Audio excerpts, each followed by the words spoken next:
after that, the next building block will be the channel. So quick definition.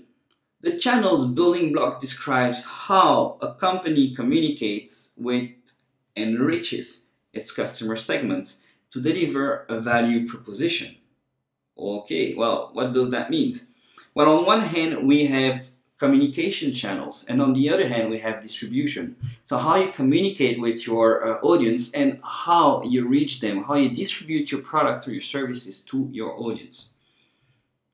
So what kind of channels we can find? Here I'm just talking about distribution mainly. You can have your own or you can have your partner channels. It can be direct or indirect. So a direct channel that you own would be your sales force. Okay, sales force, that's extremely direct. You go after your clients, your potential customer, and you bring them to your business. Okay, direct, you own it. Another thing will be web sales. So you sell through the internet, that's direct as well. Another thing could be your own stores. So it's your own, but it's indirect. Why it's indirect? It's because you have the store and your client has to go inside the store to shop. And then when they go inside, you try to sell him. So you have to put him inside the shop first. Partner store.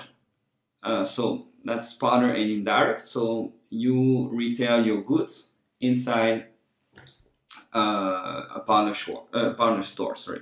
And a wholesaler. This is the case of winery, for example, that produce the wine and then they don't always go by themselves and trying to sell to the individual customer. It will cost them a lot and a lot of effort. And that's not their business. What they do, they produce wine, right? So they find a wholesaler in different countries and those guys will actually find the retailers to sell the wine for them. Okay, so we have different channels phase as well. The phase number one is the awareness. So when you will think about your channel, you have to create awareness for your client. The client doesn't know your services exist. For example, people don't know that I'm doing e-learning. I mean, how they will know that they can get a business plan through e-learning? It's not something common. So you have to get them aware, saying, hey guys, I exist, come to me. Okay, so what you have to do, awareness about your company, your products, and your services. So how you do that? Then evaluation. You have to help the potential clients to evaluate the offering. Not only yours, but the one out there, they don't know. One of the things I'm doing when I'm sending my company incorporation to the French company is I'm always giving them an overview of everything they can do. Every groups of competitors that I have. And I do it really honestly. Say, look, you could get your company made by this type of people. I even give you the email address if you want. By this guy, by this guy, by this guy. Here's the advantage and the inconvenience of each of them. And this is what I do.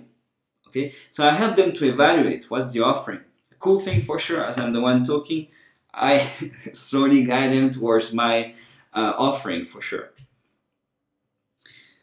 So, and you have to show them what is your value proposition and why it's good for them to work with you, right? Then you have to help them to purchase. How can they purchase your goods? Okay, so well, in my case, pretty simple. They will have to pay by bank account. But I found a really funny one really recently. I'm looking for studying. Okay, I would like to study my PhD. The point is that I don't want to go back to school and spend like 3 or 4 years of my life full-time studying. I have other stuff to do. So I was looking for an online university. I love online learning myself. I'm an instructor, so I'm thinking, hey, that's something I want to do. I want to try to learn my thing online. I found this website. It's an online university, and they give you the option of paying by PayPal. And I found that's like insane because it's a huge amount. Paying by PayPal generally is like small things. And then you have different options. Either you pay by bank account, Visa, or PayPal, and you can do that online, which is, I don't know, I found it quite interesting. So what are the different options for the clients to purchase? You could also offer leasing of the product and things like that. How can they purchase? Okay. Finally, the delivery. How do you deliver the goods to your clients? Okay. Delivery could also be service. So if you have service, how do you deliver your service to the final consumer? Okay. And finally, I mean, it's already the second time I say finally, but anyway. finally, for real, is the after sales. So when the client is aware of your company, he evaluates your offering, he decides to purchase, you deliver the goods. What happened after? Well, if you buy something like these things, it's not a big problem, what happened after.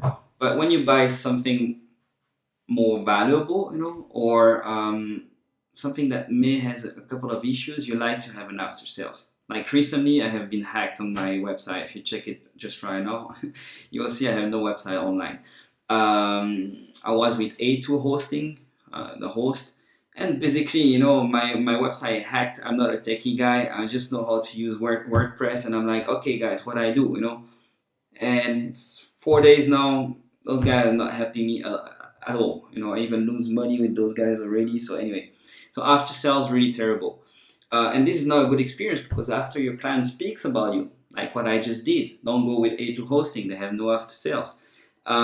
So yeah, think about it. Do you need after sales, and what are you proposing to your clients?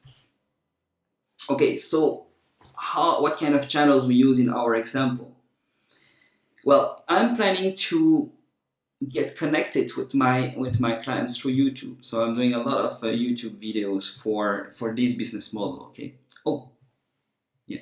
Sorry. YouTube, LinkedIn ad. LinkedIn allows you to really segment your markets really well. So I could choose. Look, I want to talk with entrepreneurs, size, I don't know, 5 to 10 in France, in this region, because I know they are more like tech entrepreneurs. I don't want to talk to farmers. I don't have a problem with farmers, but most likely they won't be interested to set up a business in Hong Kong. So I could really tailor where I want to have my ads. So LinkedIn.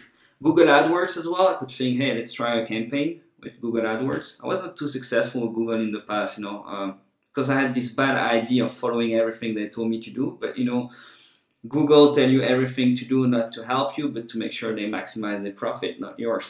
So that's how you end up wasting a lot of money in Google AdWords. But I'm pretty sure there is a way to make it smarter. I will try really soon. Anyway, that's for the channels. Yeah, if you look at the channels I put there, it was many communication channels, because the delivery is pretty simple. As soon as it's paid, I mean, I just do that here in Hong Kong, so I didn't have to put anything there. The most important thing is how I connect with my clients. You see, when you do the business model, you really look at what is critical. You don't look at everything, okay? If you want to look at everything, you go for a business plan that is much more complete. But here is an easy way to quickly put your ideas on paper.